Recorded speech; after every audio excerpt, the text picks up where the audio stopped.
दोस्तों, 6 साल पहले जिस लड़के ने अपनी ज़िंदगी का सबसे बड़ा सच छुपाया था, आज उसी का झूठ उसके सामने आने वाला है। मियाओ जिंग को आखिर वो सबूत मिल गया जिसने ये साबित कर दिया कि चेन यी ने उससे झूठ बोला था।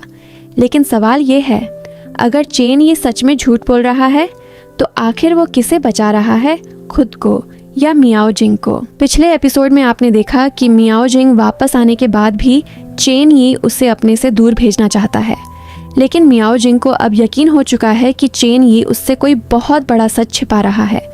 अब देखते हैं आगे क्या होता है। एपिसोड की शुरुआत में हमें दिखाया जाता है कि रात काफ़ी हो चुकी है, लेकिन मियाओ जिंग अभी तक घर वापस नहीं आई होती। दूसरी तरफ चेन यी अकेला बैठा अपने फ़ोन को देख रहा होता है। वह कई बार मियाओ जिंग को मैसेज लिखता है, इतनी रात को कहाँ हो, लेकिन हर बार मैसेज टाइप करने के बाद उसे डिलीट कर देता है। आखिर में वह कोई मैसेज भेजता ही नहीं। धीरे धीरे रात बीत जाती है और सुबह हो जाती है। सुबह जैसे ही मियाओ जिंग घर लौटती है, चेन यी उससे कुछ पूछने ही वाला होता है, लेकिन उससे पहले ही मियाओ जिंग बोल देती है, मुझे बहुत नींद आ रही है, मैं सोने जा रही हूँ, लंच के लिए भी मुझे मत जगाना। इतना कहकर वह सीधे अपने कमरे में चली जाती है। लेकिन दोस्तों, ये सिर्फ एक दिन की बात नहीं थी। अब यही सिलसिला रोज का हो जाता है। हर रात चेन यी उसका इंतजार करता रहता और हर सुबह मियाओ जिंग बिना कोई बात किए सीधे अपने कमरे में चली जाती। अगली सुबह चेन यी अपनी कार साफ कर रहा होता है, तभी उसकी नज़र मियाओ जिंग पर पड़ती है। वह अपने खाने पीने का सारा सामान खुद उठाकर ला रही होती है। चेन यी उससे बात करना चाहता है, लेकिन मियाओ जिंग बिना उसकी तरफ देखे अंदर चली जाती है। अब साफ दिखाई देने लगा था, दोनों एक ही घर में रह रहे थे, लेकिन उनके बीच की दूरी पहले से भी ज्यादा बढ़ चुकी थी। उस रात चेन यी अपने बिलियर्ड्स हॉल में बैठा होता है। तभी उसका दोस्त उसे हॉल का हिसाब दिखाते हुए कहता है, देखो, हमारी कमाई पहले से आधी रह गई है। आजकल लोग सिर्फ बिलियर्ड्स खेलने नहीं आते, उन्हें शराब, सिगरेट और दूसरी चीज़ें भी चाहिए, लेकिन वो सब रखना बहुत महंगा पड़ता है। दोनों इसी बारे में बात कर रहे होते हैं कि तभी मियाओ जिंग बिलियर्ड्स हॉल में आ जाती है। वो वहाँ बिलियर्ड्स सीखने आई होती है। हॉल का ट्रेनर उसे गेम सिखाने लगता है। वो उसके पीछे खड़ा होकर उसका हाथ पकड़कर सही पोजीशन समझा रहा होता है, लेकिन ये सब देखकर चेन यी के चेहरे का रंग ही बदल जाता है। उससे ये बिल्कुल भी बर्दाश्त नहीं होता कि कोई दूसरा लड़का मियाओ जिंग के इतना करीब आए। वो तुरंत वहाँ पहुँचता है और कहता है, रुको, इसे मैं खुद सिखाऊंगा। फिर वो मियाओ जिंग से कहता है, बाहर चलो, मुझे तुमसे कुछ बात करनी है। लेकिन मियाओ जिंग तुरंत मना कर देती है। वो कहती है, मैंने यहाँ 1 घंटे की फीस दी है, मैं कहीं नहीं जा रही। तब चेन यी कहता है, ठीक है, पहले मेरे साथ एक गेम खेलो, अगर मैं जीत गया तो तुम्हें मेरे साथ बाहर चलना होगा। मियाओ जिंग भी उसकी शर्त मान जाती है। दोनों के बीच बिलियर्ड्स का मैच शुरू हो जाता है। एक एक करके चेन यी सभी बॉल्स को बड़ी आसानी से पॉकेट में डाल देता है। कुछ ही मिनटों में वो गेम जीत जाता है। इसके बाद वो मियाओ जिंग को हॉल से बाहर ले जाता है और कहता है, तुम यहाँ दोबारा मत आया करो, ये जगह तुम्हारे लिए ठीक नहीं है। मियाओ जिंग उसकी आंखों में देखकर कहती है, मेरे लिए क्या सही है और क्या गलत, ये मैं खुद तय कर सकती हूँ। चेन यी धीरे से कहता है, मैं सिर्फ तुम्हारी फिक्र करता हूँ, इसीलिए कह रहा हूँ। मियाओ जिंग तुरंत पूछती है, लेकिन तुम्हें मेरी फिक्र क्यों है? ये सवाल सुनकर चेन यी कुछ पल के लिए बिल्कुल चुप हो जाता है। फिर धीरे से कहता है, क्योंकि तुम मेरे घर में रहती हो, जब तक तुम वहाँ रहोगी मुझे तुम्हारी चिंता रहेगी, इसलिए मैं वही कहूँगा जो तुम्हारे लिए सही होगा। मियाओ जिंग हल्की मुस्कान के साथ कहती है, अगर तुम इतने ही फ्री हो तो चलो साथ में घर चलते हैं। लेकिन चेन यी तुरंत मना कर देता है। वो कहता है, मैं आज घर नहीं आऊँगा और रात को भी यहीं रुकूंगा। मियाओ जिंग बिना कुछ कहे वहाँ से टैक्सी लेकर चली जाती है। अगली सुबह चेन यी का दोस्त बिलियर्ड्स हॉल में आता है। वो देखता है कि आज भी चेन यी रात भर यहीं सोया हुआ था। वो उसे जगाते हुए कहता है, उठो, मैं तुम्हारे लिए खाना भी लेकर आया हूँ। तभी वहाँ जो कांग अपने एक पुलिस साथी के साथ पहुँचता है। दोस्तों, 6 साल बाद आखिरकार जो कांग की भी एंट्री हो जाती है, यानी वो सुरक्षित है और उसके साथ कोई बुरा नहीं हुआ। जो कांग सबसे पहले बिलियर्ड्स हॉल के कागज देखने लगता है। फिर वो चेन यी की तरफ देखकर कहता है, सुना है कुछ दिन पहले यहाँ गुंडों ने तोड़फोड़ की थी। चेन यी नजरें झुकाकर जवाब देता है, कुछ खास नहीं था, बस एक छोटी सी बात थी। मैंने सोचा बेवजह पुलिस को परेशान करने का कोई मतलब नहीं है। लेकिन दोस्तों, चेन यी की आवाज़ और उसके चेहरे के भाव साफ बता रहे थे कि वो कुछ छिपा रहा है। वो झो कांग की आंखों में देखकर बात तक नहीं कर पा रहा था। तब झो कांग उससे बस एक बात कहता है, तुम अपना ये बिलियर्ड्स हॉल ईमानदारी से चलाओ और जितना हो सके गैर कानूनी कामों से दूर रहो। चेन ये सिर्फ ठीक है कहकर बात खत्म कर देता है। झो कांग वहां से चला जाता है। उसके जाने के बाद चेनी का दोस्त कहता है, अगर चाहो तो आज मेरे घर रुक जाना, मैं तुम्हारे लिए अच्छा खाना भी बना दूंगा। लेकिन चेनी उसकी बात सुनकर कहता है, मुझे तुम्हारे उस प्रॉपर्टी डीलर दोस्त का नंबर चाहिए, मुझे जल्दी से एक घर किराए पर लेना है। उसका दोस्त मुस्कुराकर पूछता है, अपने रहने के लिए या मियाओ जिंग के लिए? चेनी इस सवाल का कोई जवाब नहीं देता। कुछ देर बाद वो सीधे उस प्रॉपर्टी डीलर के पास पहुंचता है और कहता है, मुझे जितनी जल्दी हो सके एक घर किराए पर चाहिए। पैसों की चिंता मत करना, बस चाबी जल्दी मिल जानी चाहिए। वो प्रॉपर्टी डीलर चेनी के दोस्त का भी दोस्त होता है, इसलिए वो तुरंत मान जाता है। लेकिन तभी चेनी उससे एक और अजीब सी मदद मांगता है। वो उसे अपने घर भेज देता है। कुछ देर बाद वो प्रॉपर्टी डीलर चेनी के घर पहुंचता है। दरवाजा मियाओ जिंग खोलती है और पूछती है, जी आप कौन? प्रॉपर्टी डीलर जवाब देता है, मेरी चेनी से बात हुई थी, उन्होंने कहा है कि वो ये घर बेचने वाले हैं, इसलिए मैं घर देखने आया हूँ। ये सुनते ही मियाओ जिंग समझ जाती है कि ये भी चेनी की एक नई चाल है। वो उसे घर से बाहर निकालना चाहता है, लेकिन इस बार मियाओ जिंग ने भी कुछ ऐसा किया जिसकी उम्मीद शायद चेनी ने भी नहीं की थी। मियाओ जिंग बिना कुछ कहे उस प्रॉपर्टी डीलर को पूरे घर का एक एक कोना दिखाने लगती है। नीचे खड़ा चेनी उनकी सारी बातें सुन रहा होता है। कुछ देर बाद वो ऊपर आता है और मियाओ जिंग से कहता है, तुम्हें बहुत जल्द ये घर छोड़कर जाना होगा। मियाओ जिंग उसकी बात सुनकर भी बिल्कुल परेशान नहीं होती। उल्टा वो कुछ और प्रॉपर्टी डीलरों को भी घर बुला लेती है। फिर वो उन सब से कहती है, आप सब आराम से घर देख लीजिए, लेकिन मुझे इस घर का सबसे अच्छा दाम चाहिए। जो सबसे ज्यादा कीमत देगा मैं यही घर उसे बेच दूंगी। ये सुनकर चेनी पूरी तरह हैरान रह जाता है। जिस चाल से वो मियाओ जिंग को घर से निकालना चाहता था, उसी चाल में अब वो खुद फंस चुका था। सारे प्रॉपर्टी डीलर घर का मुआयना करने लगते हैं और मियाओ जिंग बड़े आराम से उनसे कीमत की बात करने लगती है। धीरे धीरे रात हो जाती है। अगले दिन मियाओ जिंग घर खाली करने वाले लोगों को भी बुला लेती है। वो लोग घर का सामान गाड़ी में रखना शुरू कर देते हैं। तभी मियाओ जिंग एक अलमारी खोलती है। उसके अंदर उसे अपने स्कूल के दिनों की पुरानी तस्वीरें मिलती हैं। वो हैरानी से देखती है कि चेनी ने आज तक उन तस्वीरों को बड़े संभाल कर रखा हुआ था। वो तस्वीरें हाथ में लेकर पूछती है, ये सब क्या है? चेनी धीरे से कहता है, कुछ नहीं, ये तुम्हारा सामान है, अपने साथ ले जाओ। मियाओ जिंग तस्वीरों को देखते हुए कहती है, मैं इनका क्या करूंगी? और वो उन्हें फेंकने की कोशिश करती है, लेकिन चेनी तुरंत दौड़कर आता है और तस्वीरें उसके हाथ से ले लेता है। फिर वो कहता है, तस्वीरें कभी नहीं फेंकनी चाहिए, इन्हें मैं अपने पास ही रखूंगा। ये देखकर मियाओ जिंग हल्का सा मुस्कुरा देती है। फिर चेनी उससे पूछता है, तुम ये सब आखिर कर क्यों रही हो? मियाओ जिंग बिल्कुल मासूम बनकर कहती है, मैंने क्या किया? मैं तो बस तुम्हारा घर अच्छे दाम में बिकवा रही थी। अगर ज्यादा पैसे मिलेंगे तो शायद तुम मुझे भी कुछ पैसे दे दोगे। फिर वो आगे कहती है, वैसे भी मेरी नौकरी चली गई है, इसलिए मुझे वापस यहाँ आना पड़ा। ये सुनते ही चेनी एकदम चौंक जाता है। वो पूछता है, तुम्हारी नौकरी चली गई और तुमने मुझे बताया भी नहीं? कुछ पल सोचने के बाद चेनी कहता है, ठीक है, मैं ये घर नहीं बेच रहा, तुम जितने दिन चाहो यहाँ रह सकती हो, अब मैं तुम्हें कहीं जाने के लिए नहीं कहूँगा। ये सुनते ही मियाओ जिंग के चेहरे पर आखिरकार एक प्यारी सी मुस्कान आ जाती है। दोनों वापस घर के अंदर आते हैं। तभी चेनी उससे पूछता है, वैसे तुम्हारी नौकरी गई कैसे? मियाओ जिंग जवाब देती है, मैं सुबह 8 बजे से रात तक काम करती थी, लेकिन फिर भी तनख्वाह बहुत कम मिलती थी। हुआई सिटी में रहना भी बहुत महंगा था। कमरे का किराया, रोज का खर्च, मैं कुछ भी संभाल नहीं पाई, इसलिए नौकरी छोड़कर वापस आ गई। चेनी उसकी बात ध्यान से सुनता है, फिर मुस्कुराकर कहता है, कोई बात नहीं, जब तक तुम्हारा मन करे तुम यहाँ रह सकती हो और मैं तुमसे कोई किराया भी नहीं लूंगा। ये सुनकर मियाओ जिंग पहले से भी ज्यादा खुश हो जाती है।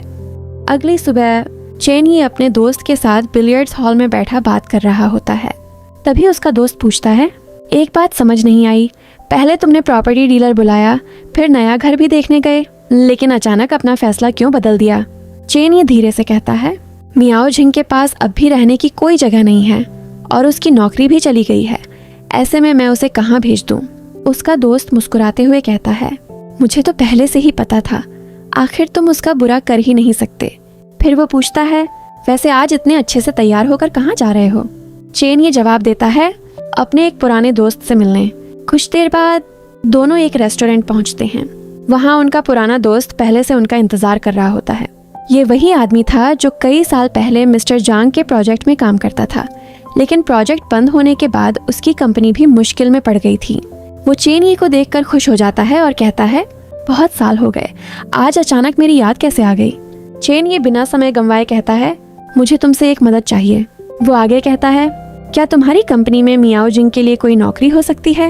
ये सुनकर वो आदमी मुस्कुराते हुए कहता है, अरे वही मियाओ जिंग जो हमेशा स्कूल में फर्स्ट आती थी, जिसकी तुम हर वक्त तारीफ किया करते थे। चेन ये हल्की मुस्कान के साथ सिर हिला देता है। तब वो आदमी कहता है, कोई दिक्कत नहीं, उसे कल ही इंटरव्यू के लिए भेज देना। अगर सब ठीक रहा तो नौकरी मिल जाएगी। चेन ये उसे दिल से धन्यवाद कहता है। रेस्टोरेंट से बाहर निकलते ही चेन ये का दोस्त उससे पूछता है, तुम उसके लिए नौकरी क्यों ढूंढ रहे हो? चेन ये कुछ पल चुप रहता है, फिर कहता है, अगर मियाओ जिंग को नौकरी मिल जाएगी तो वो वापस हुआ सिटी चली जाएगी, यही उसके लिए बेहतर होगा।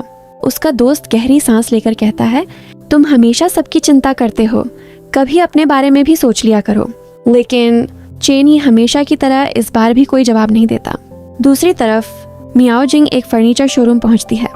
वहां से वो एक महंगा सोफा और घर का काफी सामान खरीद लेती है। शाम को जब चेन ये घर लौटता है तो नया सामान देखकर हैरान रह जाता है। वो पूछता है, इतना सारा सामान, क्या तुम्हारे पास इतने पैसे थे? फिर वो अपनी जेब से कुछ पैसे निकालकर मियाओ जिंग की तरफ बढ़ाते हुए कहता है, ये रख लो, आगे काम आएंगे। मियाओ जिंग बिना मना किए मुस्कुराकर पैसे ले लेती है। उसे देखकर ऐसा लग रहा था जैसे उसे पता हो कि चेन ये आखिरकार उसके सामने हार मानने लगा है। अगले दिन मियाओ जिंग इंटरव्यू देने के लिए उस कंपनी में पहुंच जाती है। वहां के मैनेजर उसे कंपनी के नियम समझाते हुए कहते हैं, हमारी कंपनी में सुबह 8:30 बजे से शाम 7 बजे तक काम होता है। अगर ओवरटाइम करोगी तो उसके पैसे अलग से मिलेंगे। लेकिन मियाओ जिंग बिना झिझक जवाब देती है, मैं इतना ज़्यादा काम नहीं कर सकती, और अगर ओवरटाइम करना पड़ा तो मुझे उसके पूरे 1.5 गुना पैसे चाहिए। उसकी बात सुनकर इंटरव्यू लेने वाले लोग एक दूसरे की तरफ देखने लगते हैं। फिर उनमें से एक मुस्कुराकर पूछता है, अच्छा, पहले अपनी क्वालिफिकेशन के बारे में बताइए। मियाओ जिंग अपनी पढ़ाई और अनुभव के बारे में सब कुछ बता देती है। सब सुनने के बाद मैनेजर कहते हैं, ठीक है, आप घर जाइए, अगर हमें सही लगा तो हम आपको खुद कॉल कर देंगे।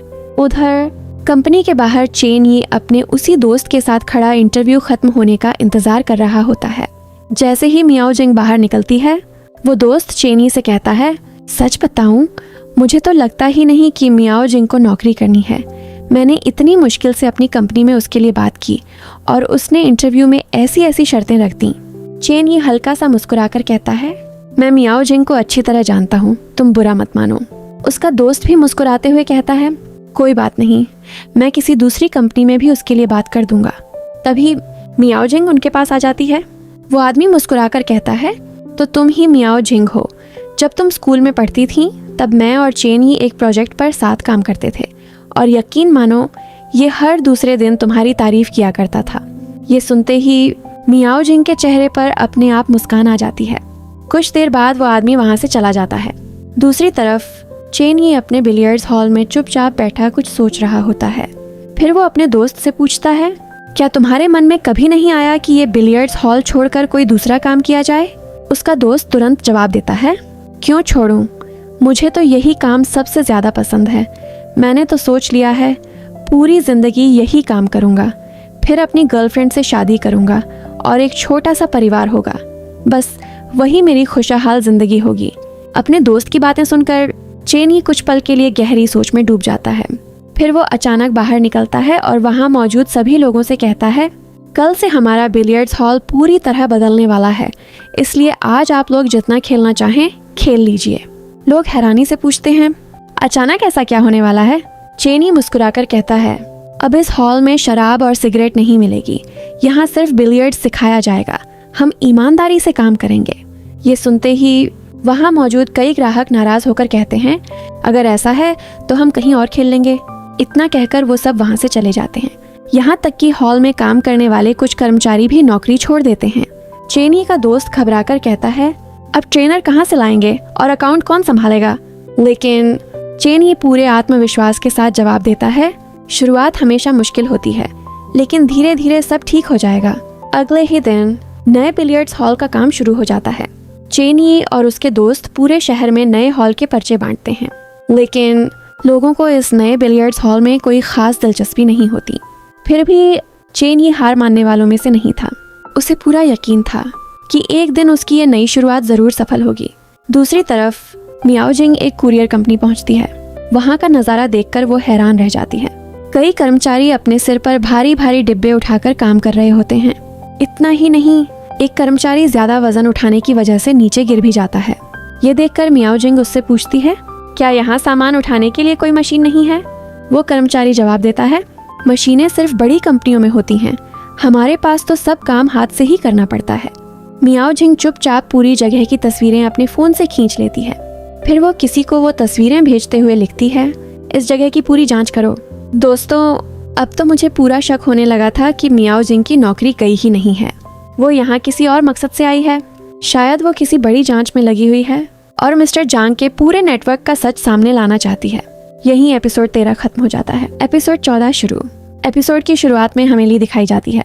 उसकी एक बड़े मॉल में अपनी दुकान होती है, लेकिन अचानक उसकी दुकान की बिजली काट दी जाती है। पास वाली दुकानों की लड़कियां उसका मजाक उड़ाते हुए कहती हैं, लगता है इस महीने बिजली का बिल नहीं भरा, इसलिए कनेक्शन काट दिया गया। तभी ली की दोस्त दौड़ते हुए आती है और कहती है, बिजली कंपनी ने नहीं, मॉल के मैनेजर ने खुद तुम्हारी दुकान की लाइट कटवाई है। ये सुनते ही ली गुस्से में सीधे मैनेजर के पास पहुंच जाती है और कहती है, हर बार मेरे साथ ऐसा ही क्यों करते हो? मैनेजर शांत होकर जवाब देता है, ये बड़ा मॉल है, यहाँ दुकान चलानी है तो समय पर पैसे देने होंगे, लेकिन इस महीने तुमने किराया नहीं दिया। ली कहती है, मैं पैसे दे दूंगी, बस थोड़ा समय चाहिए, लेकिन मैनेजर साफ मना कर देता है। तभी ली मुस्कुराते हुए कहती है, क्या तुम्हें पता है मेरा बॉयफ्रेंड कौन है? मैनेजर हैरानी से पूछता है, कौन? ली बड़े गर्व से जवाब देती है, चेन यी। ये नाम सुनते ही मैनेजर के चेहरे का रंग ही बदल जाता है। वो तुरंत हाथ जोड़कर कहता है, मुझे माफ कर दीजिए, अब से आपको कोई परेशान नहीं करेगा, बल्कि मैं आपकी दुकान को इससे भी अच्छी जगह शिफ्ट करवा दूंगा। बस चेन यी से मेरी शिकायत मत करना।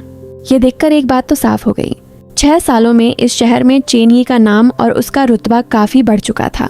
तभी ली की दोस्त उससे कहती है, मैंने सुना है कि इन दिनों चेन यी के घर में कोई नई लड़की रह रही है। बाहर से तो ली मुस्कुराकर कहती है, अरे चेन यी पर तो बहुत लड़कियां मरती हैं, कोई नई लड़की होगी। लेकिन उसके चेहरे की जलन साफ दिखाई दे रही थी और बिना एक पल गंवाए वो सीधे चेन यी के घर पहुंच जाती है। लेकिन दरवाजे पर ताला लगा होता है। उसी समय मियाओजिंग वहां आ जाती है। ली उसे घूरते हुए कहती है, तुम जैसी बहुत सी लड़कियां पहले भी आई हैं, लेकिन याद रखना आखिर में चेन यी हमेशा मेरी ही तरफ रहेगा। मियाओजिंग बिना गुस्सा किए मुस्कुराती है, दरवाजा खोलती है और कहती है, बाहर क्यों खड़ी हो, अंदर आओ, आराम से बैठकर बात करते हैं। जब ली घर के अंदर आती है तो वो देखकर हैरान रह जाती है कि पूरा घर पहले से कितना साफ और खूबसूरत हो चुका था। मियाओजिंग उसके लिए चाय बनाकर लाती है। तभी ली कहती है, क्या चेन यी ने तुम्हें नहीं बताया कि उसकी एक गर्लफ्रेंड भी है? मियाओजिंग शांत होकर जवाब देती है, बताया है। ली फिर कहती है, फिर भी तुम उसके साथ क्यों रह रही हो? देखो, ये अंगूठी चेन यी ने मुझे दी है और बहुत जल्द हमारी शादी भी होने वाली है, इसलिए अभी से उसके रास्ते से हट जाओ। लेकिन मियाओजिंग जरा भी परेशान नहीं होती। वो मुस्कुराकर पूछती है, तुम चेन यी को कब से जानती हो? ली जवाब देती है, 3 साल पहले उसने मेरी जान बचाई थी, तभी से मैं उससे प्यार करती हूँ। इतने में चेन यी भी घर पहुँच जाता है। दोनों को साथ देखकर वो चौंक जाता है और ली से पूछता है, तुम यहाँ क्या कर रही हो? कुछ देर बाद मियाओजिंग ली का सामान उसके हाथ में देते हुए कहती है, माफ करना, जिस कमरे में तुम रहती थी वो कमरा अब मेरा है, इसलिए मैंने तुम्हारा सामान बाहर रख दिया। फिर वो मुस्कुराकर कहती है, वैसे मैं चेन यी की बहन हूँ। ये सुनकर ली भी हैरान रह जाती है। चेन यी जल्दी से ली को बाहर ले जाता है और धीरे से पूछता है, तुमने मियाओजिंग को कुछ बताया? ली जवाब देती है, नहीं, मैंने कुछ नहीं बताया। वो बहुत सवाल पूछ रही थी, इसलिए मैंने बस थोड़ा सा जवाब दिया। और आज मुझे पता चला कि तुम्हारे घर में कोई लड़की रह रही है, इसलिए मैं यहाँ चली आई।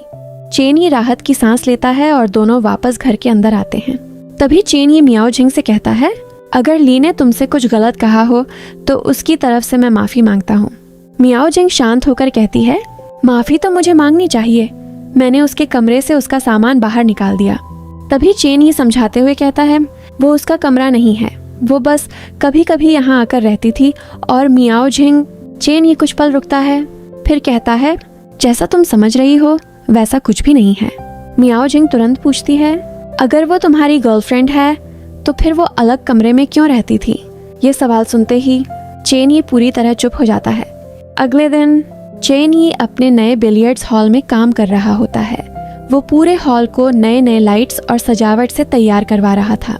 दूसरी तरफ मियाओ जिंग बैडमिंटन खेलने के लिए एक क्लब में पहुंचती है। जैसे ही वो अंदर जाती है उसे अपनी स्कूल की एक पुरानी दोस्त मिल जाती है। वो खुश होकर कहती है मियाओ जिंग 6 साल बाद दिखी हो और पहले से भी ज्यादा सुंदर हो गई हो। मियाओ जिंग भी मुस्कुराकर उससे बातें करने लगती है। उधर चेनिए के दोस्त के पास उसकी गर्लफ्रेंड का फोन आता है।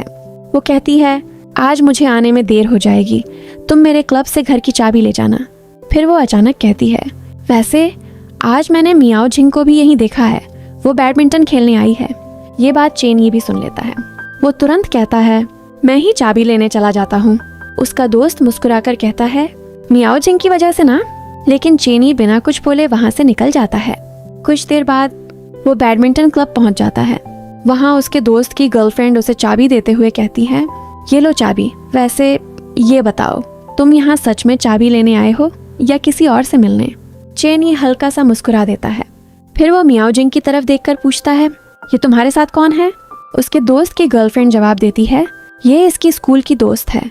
मियाओ जिंग तो अकेली आई थी लेकिन काफी देर से दोनों बातें कर रही हैं। हालांकि चेनी इतनी दूर था कि उनकी बातें सुन नहीं पा रहा था। उधर मियाओ जिंग अपनी दोस्त से पूछती है मैंने सुना है तुम मिस्टर जांग की कंपनी में काम करती हो। वो लड़की जवाब देती है हाँ, काम तो बहुत मुश्किल है लेकिन एक बात माननी पड़ेगी, मिस्टर जांग टैलेंट की बहुत कद्र करते हैं। अगर उन्हें किसी में भी काबिलियत दिख जाए तो वो उसे आसानी से जाने नहीं देते। मियाओ जिंग बड़ी चालाकी से मिस्टर जांग के बारे में और भी बातें पूछने लगती है। उसी समय चेनिए उनके पास आ जाता है और कहता है मियाओ जिंग तुम यहाँ। मियाओ जिंग मुस्कुराकर पूछती है तुम यहाँ क्या कर रहे हो। चेनिए जवाब देता है मेरे दोस्त की गर्लफ्रेंड यहाँ काम करती है, मैं बस उससे घर की चाबी लेने आया था। फिर मियाओ जिंग कहती है अब जब तुम आ ही गए हो तो मेरे साथ एक गेम खेलो। चेनिए भी मान जाता है।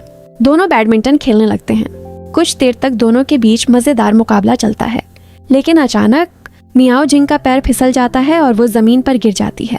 उसके पैर में हल्की सी चोट लग जाती है। चेनिए तुरंत उसके पास भागकर आता है और घबराकर पूछता है तुम ठीक हो।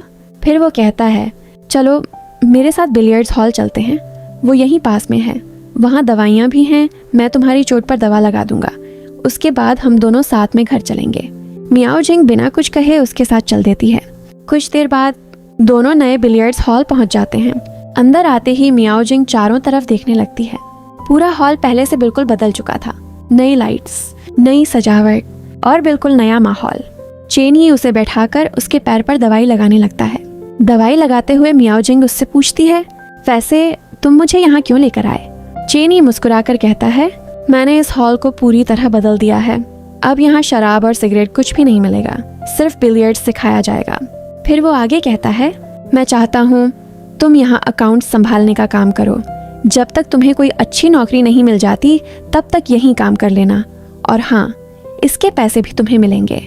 ये सुनकर मियाओ जिंग के चेहरे पर हल्की सी मुस्कान आ जाती, लेकिन तभी बाहर एक काली कार आकर रुकती है। उसमें से मिस्टर जांग की पर्सनल सेक्रेटरी उतरती है। वो सीधे चेनी के पास आती है और कहती है मिस्टर जांग ने आपको बुलाया है, अभी उनके साथ एक जरूरी मीटिंग है। चेनी तुरंत मना करते हुए कहता है मैं नहीं आ सकता, लेकिन सेक्रेटरी विनती करते हुए कहती है मेरे लिए काम मुश्किल मत बनाइए, मैं सिर्फ अपने बॉस का संदेश देने आई हूँ, उन्होंने आपको बुलाया है, इसलिए प्लीज मेरे साथ चलिए। कुछ देर सोचने के बाद चेनी मान जाता है। उधर मियाओ जिंग बिलियर्ड्स हॉल में अकेली खड़ी इधर उधर देख रही होती है। तभी उसकी नज़र एक दवाई की शीशी पर पड़ती है। वो उसे उठाती है और अपने फ़ोन में उसका नाम सर्च करती है। कुछ ही सेकंड में उसे पता चलता है ये दवाई डिप्रेशन और मानसिक तनाव से जूझ रहे लोगों को दी जाती है। ये देखकर मियाओ जिंग एक पल के लिए चुप हो जाती है। उसी समय चेनी वापस अंदर आ जाता है। मियाओ जिंग जल्दी से वो दवाई वहीं रख देती है ताकि उसे शक न हो। फिर चेनी उससे कहता है मुझे अभी जाना होगा, मेरा दोस्त तुम्हें घर छोड़ देगा। इतना कहकर वो सेक्रेटरी के साथ उसी गाड़ी में बैठकर चला जाता है। लेकिन मियाओ जिंग की नज़र उस गाड़ी पर ही टिकी रहती है। अचानक उसे एहसास होता है ये गाड़ी तो मिस्टर जांग की है। उसे तुरंत वो दिन याद आ जाता है जब उसने चेनी से पूछा था, क्या तुम आज भी अपने पुराने बॉस के साथ काम करते हो? और उस समय चेनी ने साफ कहा था, नहीं, मैंने बहुत पहले ही उनका साथ छोड़ दिया था। यही बात सोचकर मियाओ जिंग को कुछ अजीब सा महसूस होता है। वो बिना देर किए एक टैक्सी रोकती है और चुपचाप उस गाड़ी का पीछा करने लगती है। कुछ देर बाद मिस्टर जांग की गाड़ी एक बड़े होटल के सामने जाकर रुकती है। मियाओ जिंग भी वहां पहुंच जाती है, लेकिन जैसे ही वो होटल के अंदर जाने की कोशिश करती है, गार्ड उसे रोक देता है। मैडम, बिना परमिशन आप अंदर नहीं जा सकती। मियाओ जिंग बाहर ही खड़ी रहती है। तभी होटल से कुछ लोग बाहर निकलते हैं। गार्ड उनका स्वागत करने में व्यस्त हो जाता है। मौका देखते ही मियाओ जिंग चुपके से होटल के अंदर चली जाती है। अंदर जाकर वो दूर से देखती है। एक कमरे में मिस्टर जांग, चेनी और वही नया आदमी बैठे हुए हैं जिसे कुछ समय पहले चेनी के बारे में पूछते हुए दिखाया गया था। तीनों बिलियर्ड्स खेलते हुए बात कर रहे होते हैं। ये देखकर मियाओ जिंग पूरी तरह हैरान रह जाती है, क्योंकि चेनी ने उससे कहा था कि उसने मिस्टर जांग का साथ बहुत पहले छोड़ दिया है, लेकिन इस समय वो उन्हीं के साथ बैठा था। मियाओ जिंग चुपके से उस नए आदमी की एक फोटो खींचती है और तुरंत किसी को भेज देती है। दोस्तों, अब तो मुझे भी पूरा शक होने लगा था कि मियाओ जिंग सिर्फ चेनी से मिलने वापस नहीं आई है, वो यहाँ मिस्टर जांग और उसके पूरे नेटवर्क का सच सामने लाने आई है। उस आदमी की फोटो भेजने के बाद मियाओ जिंग तुरंत चेनी को फोन करती है। जैसे ही चेनी फोन उठाता है, मियाओ जिंग घबराई हुई आवाज में कहती है, जहाँ हम पहले लोहे का सामान इकट्ठा करने जाया करते थे, तुम अब भी वहीं आ जाओ, मुझे चोट लग गई है। चेनी हैरानी से पूछता है, क्या तुम वहाँ कैसे पहुँच गई? तुम्हें कहाँ चोट लगी? लेकिन मियाओ जिंग सिर्फ इतना कहती है, तुम बस जल्दी आ जाओ। इतना कहकर वो फोन काट देती है। उधर चेनी एक पल भी देर नहीं करता। वो तुरंत होटल से निकलकर उसी जगह के लिए रवाना हो जाता है। दूसरी तरफ मियाओ जिंग पहले ही वहां पहुंच चुकी होती है। बाहर तेज बारिश हो रही थी। चारों तरफ सन्नाटा था। कुछ ही देर में चेनी भी वहां पहुंच जाता है। वो घबराकर मियाओ जिंग के पास आता है और कहता है, मियाओ जिंग, तुम्हें कहाँ चोट लगी है? मुझे दिखाओ। लेकिन मियाओ जिंग शांत खड़ी रहती है। फिर धीरे से कहती है, मुझे कोई चोट नहीं लगी। चेनी हैरानी से उसकी तरफ देखने लगता है। तभी मियाओ जिंग कहती है, जो इयररिंग्स तुमने मुझे दिए थे वो यहीं कहीं खो गए हैं, मैं बस उन्हें ढूंढ रही हूँ। चेनी तुरंत कहता है, अगर इयररिंग्स खो गए हैं तो मैं तुम्हें नए दिला दूंगा। मियाओ जिंग उसकी तरफ देखते हुए कहती है, हाँ, तुम्हें तो हमेशा यही लगता है कि पुरानी चीजें खो जाएं तो नई ले आओ। तुम्हें किसी भी चीज से कोई फर्क नहीं पड़ता। इतना सुनते ही चेनी बिना कुछ बोले बारिश में झुककर इयररिंग्स ढूंढने लगता है। वो मिट्टी, घास और पानी में पागलों की तरह उन्हें खोज रहा था। मियाओ जिंग उसे रोकते हुए बार बार आवाज देती है, चेनी, रहने दो, तुम सुन भी रहे हो? लेकिन चेनी बिना उसकी बात सुने लगातार इयररिंग्स ढूंढता रहता है। मियाओ जिंग की आंखों में आंसू आ जाते हैं। वो गुस्से और दर्द से कहती है, तुम जानते भी हो तुम क्या कर रहे हो? वो कई बार उसे आवाज लगाती है, लेकिन चेनी फिर भी नहीं रुकता। बारिश लगातार तेज होती जा रही थी और उसी बारिश के बीच दोनों के दिलों में दबे 6 साल पुराने जख्म भी फिर से ताज़ा होने लगे। फिर मियाओ जिंग चेनी से कहती है, यही वो जगह है जहाँ तुमने मुझसे कहा था कि हमेशा आगे बढ़ते रहना। लेकिन तुम्हारा क्या हुआ चेनी? तुम तो आज भी यहीं रुके हुए हो। लेकिन चेनी अब भी कुछ नहीं कहता। तभी मियाओ जिंग अपने हाथ में इयररिंग्स दिखाते हुए कहती है, मैं इन्हें पहले ही ढूंढ चुकी थी। ये सुनकर चेनी धीरे धीरे खड़ा होता है। वो मियाओ जिंग की आंखों में देखते हुए पूछता है, मियाओ जिंग, क्या तुम मुझसे इतनी नफरत करती हो? मियाओ जिंग गुस्से से उसकी तरफ देखते हुए जवाब देती है, हाँ। दोनों बस एक दूसरे को देखते रहते हैं। तभी हमें उनके बचपन की यादें दिखाई जाती हैं, जब दोनों पहली बार मिले थे। कैसे धीरे धीरे दोनों एक दूसरे के सबसे करीब बन गए और कैसे मियाओ जिंग ने चेनी के लिए अपनी माँ तक का साथ छोड़ दिया था। और इसी के साथ एपिसोड 14 यहीं खत्म हो जाता है। दोस्तों, आपको क्या लगता है, क्या मियाओ जिंग सच में चेनी से नफरत करती है या वो सिर्फ अपने दिल का दर्द छुपा रही है? और आखिर उस आग वाली रात ऐसा क्या हुआ था जिसने इन दोनों की जिंदगी पूरी तरह बदल दी? अपनी राय कमेंट में ज़रूर बताइए। अगर वीडियो पसंद आई हो तो लाइक और चैनल को सब्सक्राइब करना मत भूलिए। मिलते हैं अगले एपिसोड में।